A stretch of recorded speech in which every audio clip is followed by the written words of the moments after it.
The root consists of several cloves, or small bulbs of a reddish-white colour, set together in a round compass and enclosed in one common skinny coat or cover, having several small fibres at the bottom.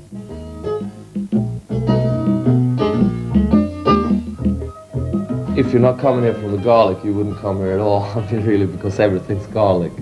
The rule is you can always get more garlic in your food, but you can never get less. So we don't serve anything. People don't want garlic. There's plenty of restaurants around here. If they come here, they have to have garlic, and they're gonna smell when they leave. I mean, of course, we get Swedish people coming in. It's a Swedish-owned restaurant.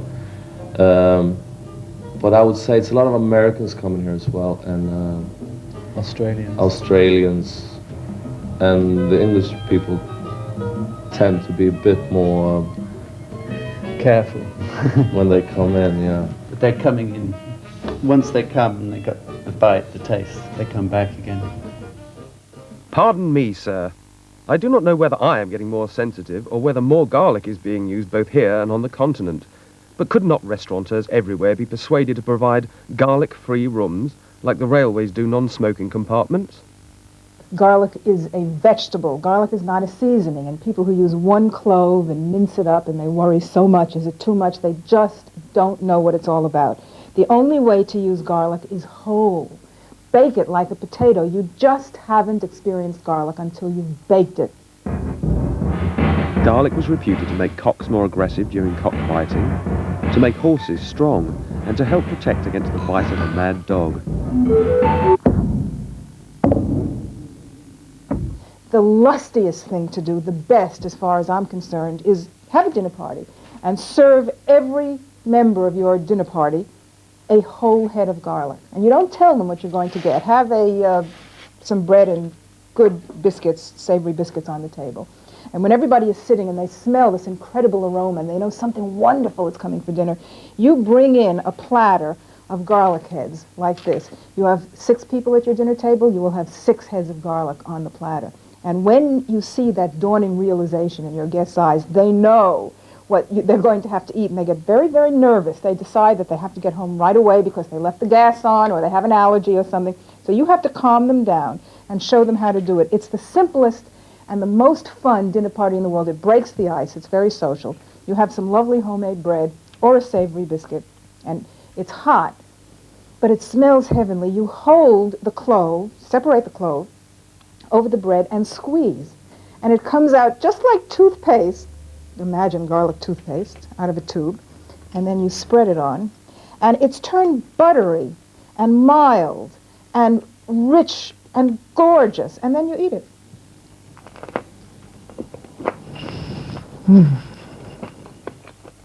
I thought I'd show you some drinks you could try. Another classic one on our shot list. We got a list of about 80 different shots, which is all original recipes as well.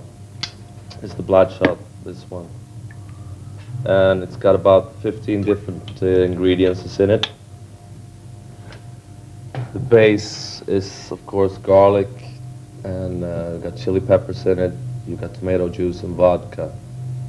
And then it's about 10 other things in it. So this is worth trying. It's a bit hot, but it's nice.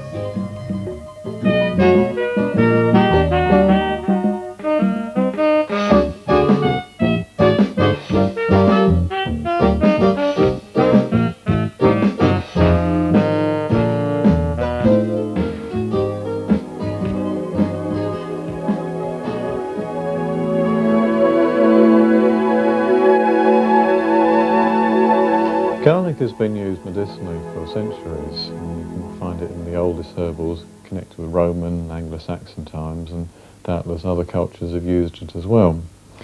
Today we would largely think of 2 main uses for garlic. One is for respiratory problems, chest infections, and the other is for circulatory problems. Traditionally, herbalists have looked at plants in terms of like having a personality, and this was called their virtue. And in order to understand the virtue of plants, herbalists have attributed planets to the plant. Now, Mars is the planet that's associated with the garlic, And if I can just draw you, here we got a traditional woodcut taken from Gerard's herbal, and the glyph for Mars is a circle with a barb on it there. And you can see that the shape of the bulb here, with its sort of pointed leaves, is broadly analogous to the actual shape of the Martian glyph. In Sicily, it was believed that making the sign of the cross with garlic charmed away certain kinds of tumour. In Cuba, some believed they might avert a jaundice by wearing a necklace of 13 garlic cloves for 13 days. I think in this country, people aren't prepared to sort of stink like hell. And so what we generally do in the case of garlic is to actually encourage people to have more in the way of putting into their cooking or putting into salad dressings and so forth. That way people are totally in control of how much garlic goes into their bodies. But generally, if they like garlic and you particularly tell them it's good for them, they'll really go out of the way to have tons of it. The first thing you need to do when you make a sauce is crush some garlic, as much as possible, of course. I have 2 beautiful cloves here. You can use more if you want to. And the usual way is to take one of those little garlic presses. Everybody has one of those little garlic presses. You put the garlic clove in there and you crush it. And what happens, I believe, is that you reduce garlic to an evil-smelling mush. And when people say they hate garlic and it's vulgar and so on, I think they're reacting to that very peculiar, acrid, bitter taste. So I say, never, never do that. Of course, you do have to crush your garlic. How do you do that? I have a better way.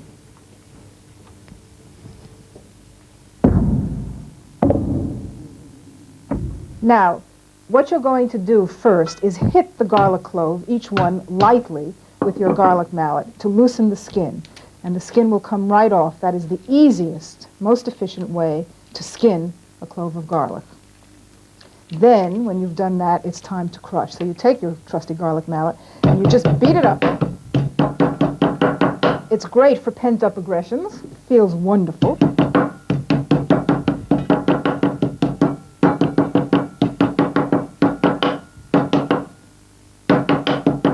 You'll get it plastered all over the kitchen. If there are any little green shoots, get rid of them because they're bitter. So just get rid of that.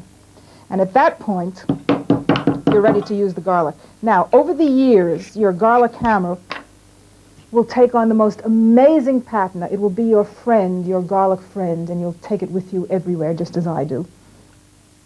Garlic used to be placed in a newborn baby's cradle during the dangerous interval between birth and baptism. While in medieval times, braids of garlic in the cradle would prevent mischievous fairies from stealing the baby and substituting it with a changeling. Garlic always seems to have had a twofold purpose in legends, either to ward off evil or to produce some kind of medicinal cure. If we're thinking of the evil aspect, the Jews have a folklore cult in which Satan was cast out of the Garden of Eden, and garlic grew where he placed his left foot. In Sanskrit, garlic is referred to as the slayer of monsters. It was even believed that garlic could cure the plague. Of course it couldn't. Being overcautious with your garlic is not just confined to the kitchen. In Stoke-on-Trent in 1973, an unfortunate Polish man who was in great fear of being attacked by vampires after darkness fell, died from ingesting a whole garlic clove in his sleep. I'll just read you a little bit from Bram Stoker. I'll read you Lucy Westenra's first reaction to the garlic when Van Helsing puts it round her bed. Whilst he was speaking, Lucy had been examining the flowers and smelling them. Now she threw them down, saying with half laughter and half disgust, "Oh, Professor, I believe you're only putting a joke on me. Why, these flowers are only common garlic." So that brings us to the point that the middle classes, the genteel, were by no means as convinced of the efficacious powers of garlic as the common folk.